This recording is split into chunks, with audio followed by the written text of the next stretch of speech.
Women have never been more prolific or influential in the Australian legal industry, and for many, it's a labour of learning and sacrifice. But does that mean we need to do it alone? Not anymore. This podcast by the Mentor Institute will unlock the potential of women in the workplace by tapping into the incredible experiences of successful professional women. Our founder, legal entrepreneur Val Pitt, believes mentoring is about embracing the success of a few to breed the success of many. She created the Mentor Institute to link with those who want to mentor and those who want to be a mentor in a new and unique platform for leadership. So, join your host, Jade Toomey, as she chats to sophisticated women across the country and meet the legal ladies, some of the most inspiring women in law.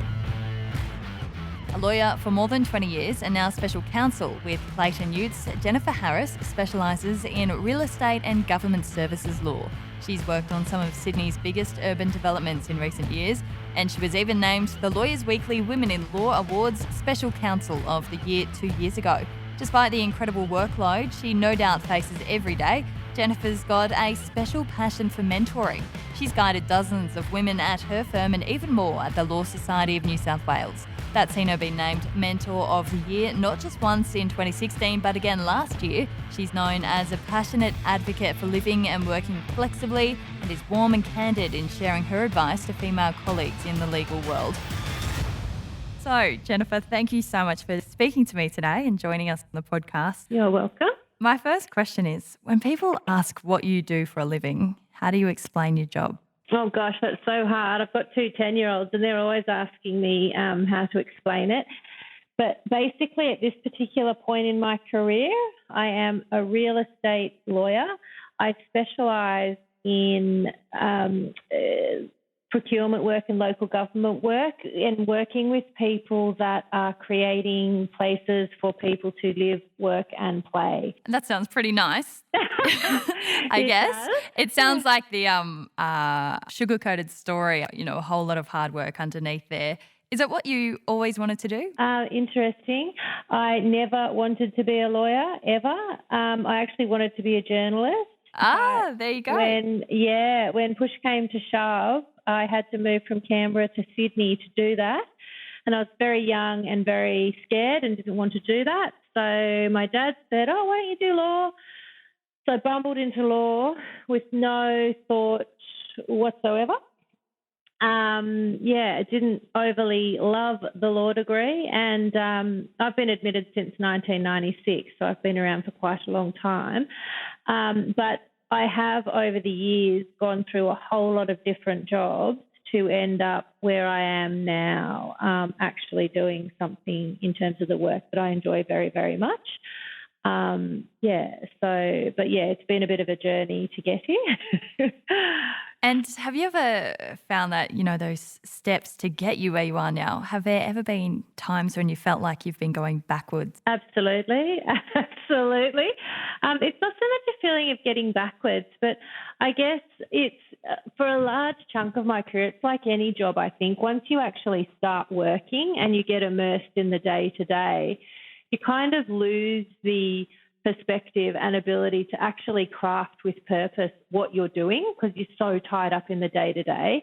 And then as you get older and you throw relationships, families, pets, dog, whatever, mortgages into the mix, your ability to really reflect on what you're doing and get where you want to go is kind of, competes with just the day-to-day living and pressures of life.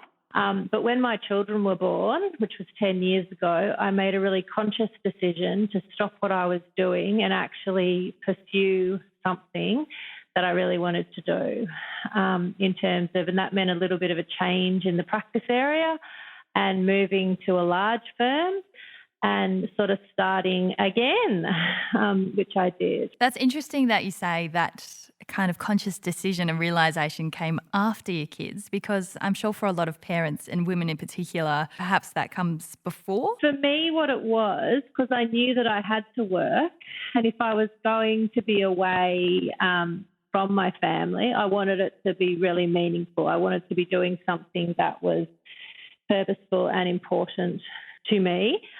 Yeah, because in terms of the dynamics of our family, my husband is a stay-at-home dad and has been since our children were born. and I am the one that works at the moment. So we had to be really purposeful about the choices that we made, and it was important to me to make sure that I was doing something that, was meaningful and was what I wanted to do. Do you think that the need for law and law graduates to, have a lot of meaning in their work is something that is maybe lost in them in the beginning and not emphasised enough at uni? I mentor a lot of people, which is a really fantastic kind of dimension to my career. I'm in touch with lots of law students and lots of graduates, and I believe with all my heart that they do want meaning in their career. I do believe that they want more than just making money. I'm not, I'm possibly generalising now, but I come into contact with all sorts of incredible people that have their fingers in lots of pies and want to do amazing things. And it's hard with careers. You don't always find the job that you want and love right from the get-go. It's like anything in life. It takes a while to kind of find your place. I can't really comment on uni. I mean, certainly when I was at uni, I didn't think about what I'd actually be doing in the real world when I finished. But I do believe that there's a bit more emphasis now on making sure that people are prepared for what it's going to be like in the real world, and actually balancing a little bit of, kind of perspective around that. But I believe young people now want to do amazing things, and they want to really contribute in lots of really powerful and meaningful ways. For those young people who you do mentor and your colleagues and people around you who are, who communicate to you that they're struggling in their career to try and find that meaning, what's your advice to them? Well, gosh, I could be here all day talking about that. But the real starting point for me when I'm working with people that are struggling is to just take a step back and have a look at the real basics. Like from the outset, are you getting enough sleep? Are you eating properly? Are you exercising? Is your sort of mental health being looked after? So then when we get over the initial hurdle of feeling that period of struggle, then we take a step back and really strip back and look at our life as a whole. Because being a lawyer is just one part of my life, and there was a massive chunk of my career where I defined my whole personhood and my identity by my career. But I know now that that's not the case. So I really ask people to have a look at their whole of their life and work out what's important to them in all the spheres of their life. And then we just start tip-tacking through all of those. And it's finding purpose. It's taken me quite a long time to get there. So it's certainly not something that happens overnight, but I do encourage all of my mentees, particularly ones starting out in their career, to really be mindful about what they're doing, to be mindful about what they're enjoying, what they're not enjoying, what they're interested in, what they're not interested in, and really putting all those pieces of the puzzle together. What is it about mentoring and passing on this knowledge and reflection from your own career that you find so attractive and rewarding? Oh my gosh, human connection. It's really important for me, I got into mentoring really early in my career. I was very, very lucky. I started out struggling enormously in just with the pressure and stress of not knowing what to do as a lawyer and working in a sole practice. And even though I had a great boss, not knowing how to tell him that I did not know what to do. And I got put in touch very early with some mentors that actually showed me the power of being honest, the power of admitting that you don't know what you're doing, and the liberation and openness that comes from having those conversations. So that's always been something that I have wanted to give to everybody, because it really set me off on a path that also, it gave a personal dimension to my career. You spend a lot of time, particularly early in your career, chained to your desk, just it can be a little bit isolating. Mentoring for me has opened up so many marvellous relationships and so many real and rich conversations. And I think it's really important to create those opportunities where people can share their challenges and where we can learn from each other. And as I've gotten older, and that's become even more important, and it's actually impacted how I practice, how I lead my teams, how I am as a mother, a sister, a friend, everything. I just think it's hugely important that we support each other and celebrate each other. It really sounds like you've kind of learnt from your own experiences and trying to take it further. What sort of mentors did you have when you were starting out? Can you describe some of them?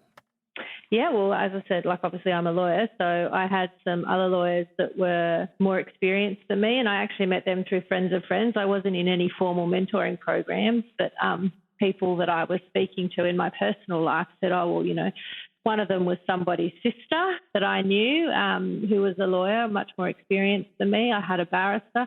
I also had a marvellous mentor that I met on the other side of one of my transactions. I just confided in her that I was struggling and I didn't understand what I was doing and I was afraid of what was going to happen to my client, and she became a mentor to me. You're joking? No, I'm not. That's amazing. And she was one of the ones that really gave me the vocabulary and the sort of permission to speak to my boss and say, look, I actually need to understand what I'm doing here. I'm terrified. And that just changed the game for me.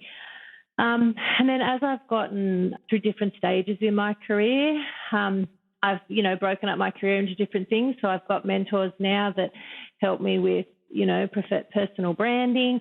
I've got mentors now that help me with real estate industry stuff. You just change over time. I've got a really big circle of people that on the whole juggle of parenting and career and what have you. But I've always been somebody, because if I want somebody to mentor me, I just ask them, and I generally find that people are so happy to. And mentoring comes in different ways. It doesn't have to be that I spend, once a month with that person. I might just tap into them, once or twice a year when something arises. So for people, who are starting out and are looking for some sort of guidance, cold calling and asking them is maybe the best way, or a formal program. What do you recommend? Look, I think it depends on what you want. So if I'm talking to people at my own law firm, when I'm mentoring them, or if I'm just having, giving them some guidance because I've come upon them and they need some help or what have you, I always suggest that you get a mentor in your own group first. So this assumes you're working in a firm with lots of people or a company with lots of people.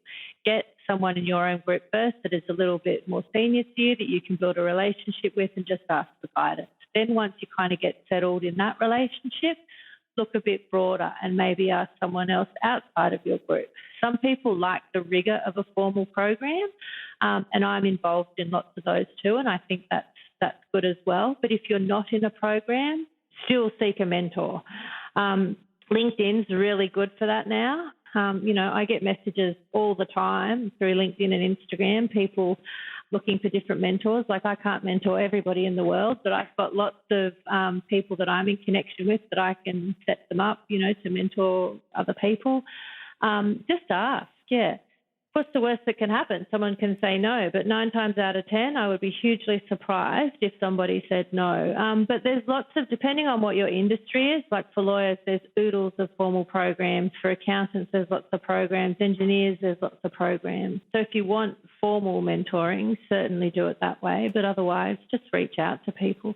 And even people outside your industry. I've got people on the business development side of my profession that aren't lawyers. I've got, so you don't have to sort of stick to your own industry. And the people that I'm with in a mentoring sense, just on life and career, they're not all lawyers. So, yeah, you can look far and wide. And is there something that your mentees commonly ask you? Is there some sort of common advice that you find yourself constantly dishing out? Yep. Yes, there's lots of common advice. But you know what the most prevalent one is, Jade? The pressure we put on ourselves, that negative, critical inner voice, that feeling that we're not good enough, that feeling that we're going to get caught out, that feeling that someone's going to realise that we don't belong here. That's the most common issue. And you can describe that a lot of ways, but it's really pressure we put on ourselves. A lot of my good friends in law firms started out and said, I feel like a huge fraud and it's eating me up inside. I don't know how to go to work and feel professional. Yep, absolutely.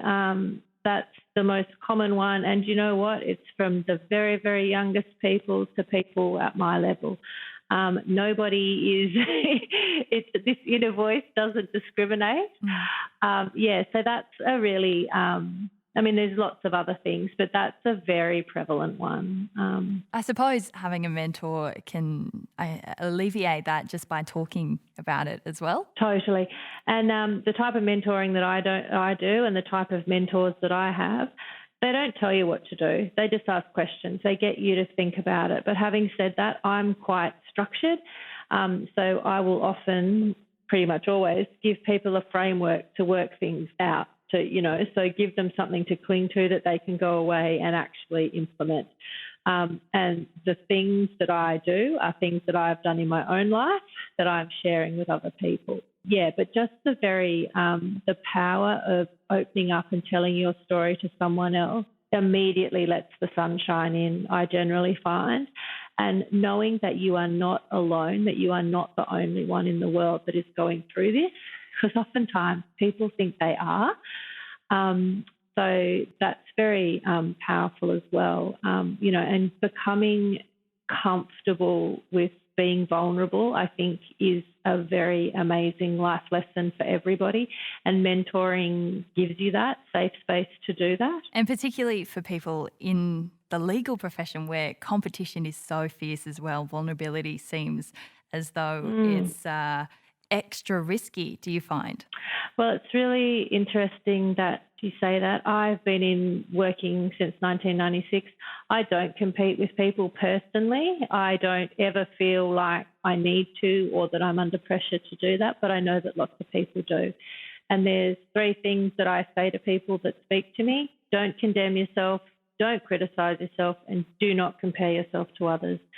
And once you get those things in place, your life will be a lot easier. There's room for us all. We just have to take that pressure off ourselves, because often, I sometimes find that competitiveness comes from within.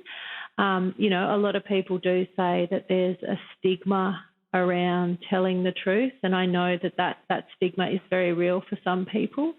But I generally advise, if you can, you must get the support that you need, and you must reach out and you must be honest with somebody to make sure that you get everything that you need. But I think once you alleviate the kind of need to compete, it's a lot easier for people just to get on with their own lives. Changing tracks now a little bit, there's a term, work-life balance, that gets thrown around quite a lot, particularly among women. And I want to know how you feel about that term. I don't look, you would have heard this 1,000 times. There's no such thing as balance. When you're working and doing something else that is full-time, like raising a family, you've got 2 full-time jobs, it's never going to be equal. I have now come to a place of peace in my life that I share with other people, that I accept. I don't stress out about time anymore, like I must be, I must not work on the weekend, I must not do this, because by the same token, I might want to be at my kids' school carnival for 5 hours on a Monday, so then I have to accept that I might have to work. I just use my time the way that I need to get all the things done that I need to. But there is absolutely no denying that the pressure of raising a family and working is achingly tough. I myself have gone through periods where I've just thought that I can't carry on. And as I said, I've got a stay-at-home dad at home who, does a lot of, my husband who takes an awful lot of the mental load for me.